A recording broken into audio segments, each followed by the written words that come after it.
শরীর মনে চরম ব্যথা নিয়ে অতি কষ্টে ট্রেন থেকে নামল অনিমা। গন্তব্য বাপের বাড়ি।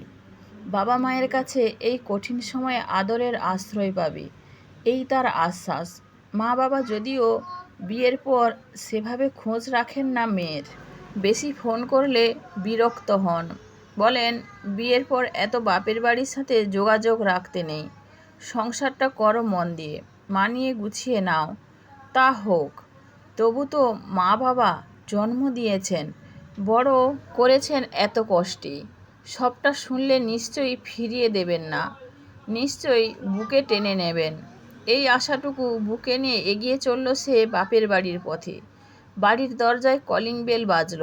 মা এসেই দরজা খুললেন। আরে অনুমা যে, আয় আয়, জামাই কই? মিষ্টি কিনে আনছে বুঝি? আবার ওসবের কি দরকার?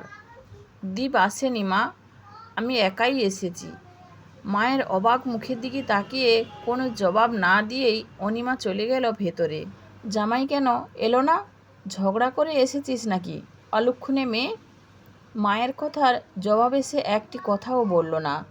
চুপচাপ কাগজটা বের করে বাবার হাতে ধরিয়ে দিল।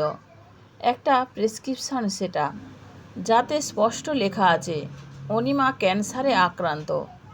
এইবার অনিমা মুখ খোলে, দীপ আর তার মা বাবা আমার উপর চরম বিরক্ত, রাগান্বিত। এমন অসুস্থ এক বউয়ের বোঝা তারা বইতে রাজি নন। উঠতে বসতে তারা শোনাচ্ছেন কড়া নিষ্ঠুর কথা। বুকের ভেতরটা পর্যন্ত জ্বলে যায় সেসব কথা শুনলে। তাই এখানে এলাম বাবা, আশ্রয় কি দেবে আমায়? ডাক্তার যে বলেছেন শারীরিক চিকিৎসার পাশাপাশি মানসিকভাবেও সুস্থ থাকা প্রয়োজন, প্রয়োজন এক সুস্থ পরিবেশের। তাই তো এলাম বাবা। কিন্তু বাবার মুখে কোনো স্নেহমাখা দুঃখের আভাস মাত্র ফুটে উঠল না। দীপের মতোই বাবারও চোখে মুখে ফুটে উঠল একরাশ বিরক্তি, যেন এক অসহনীয় বোঝা চাপিয়ে দেওয়া হয়েছে তার উপর। তিনি না পারছেন সে বোঝা গিলতে, না পারছেন উবড়াতে। আচ্ছা ভেতরে যাও তুমি, নিজের ঘরে বিশ্রাম নাও, বলে চলে গেলেন বাবা।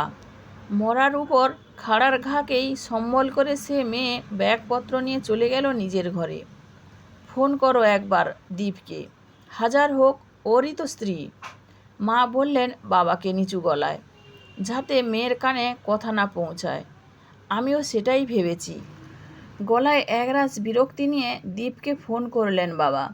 যতই হোক বাবা, ও তো তোমারই ঘরের বউ, নিয়ে যাও না তাকে তোমাদেরই ঘরে।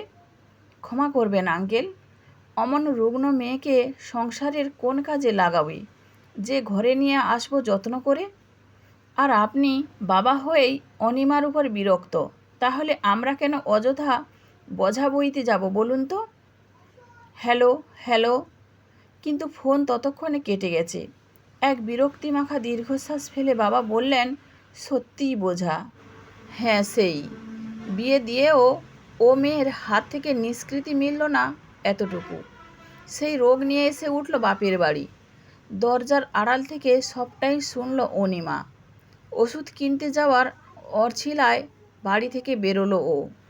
ওষুধের দোকান একটু দূরেই, ওটুকু কষ্ট করে ঠিক চলে যেতে পারবে ও। আর ওর যা শরীরের অবস্থা, তাতে 10টা স্লিপিং পিল অনায়াসেই ওর ইচ্ছা পূরণ করতে সক্ষম, তা ও বেশ ভালোভাবেই জানে।